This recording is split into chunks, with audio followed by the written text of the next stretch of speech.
कोटचट्टा में 33 करोड़ रुपए की लागत से बनने वाले बाईपास की तामीर में मुबैना करप्शन का इंकशाफ हुआ है। तामीर में नाकिस मटीरियल के इस्तेमाल से रोड जगह जगह से टूट फूट का शिकार है, जिससे हादसात भी मामूल बन गए हैं। इसी हवाले से मजीद तफसीलात जानेंगे। तारिक मसूआनी हमारे साथ मौजूद हैं।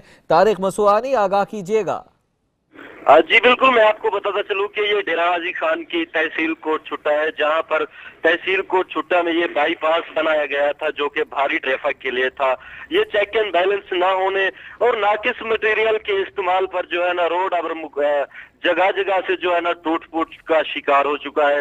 रोड के दरमियान और पुश्तें भी कमजोर हो चुकी है और दूसरी जानब में रोड के दरमियान में बड़े बड़े गड्ढे पड़ चुके हैं, जिसके बाद जो है ना हादसा भी इस रोड पर मामूल बन गए। शहरियों को और मुसाफिरों को आने जाने में यहाँ पर शदीद मुश्किलात का सामना करना पड़ता है। मैं आपको बताता चलूं, ये रोड 33 करोड़ की खतीर रकम से बनाया गया था, मगर इसमें मुबैना तौर पर जो करप्शन हुई है, इसमें नाकिस मटेरियल इस्तेमाल किया गया है, जिसके बस चंद अरसा बाद ही ये रोड अब टूट फूट का शिकार होने लगा है और रोड के दरमियान में बड़े बड़े गड्ढे पड़ चुके हैं जो कि हादसा का बहस बन रहे हैं। इस वाले से शहरियों ने आला हुकाम से मुबैना जो करप्शन की गई इसकी तहकीकात कराने और जो इसमें मुलविस है उनके खिलाफ कार्रवाई करने का मुतालबा किया और रोड को मुरम्मत करने का भी मुतालबा किया गया। ठीक है, बहुत शुक्रिया तारिक, आप हमें तमाम तर तफसीलात से आगाह कर रहे थे।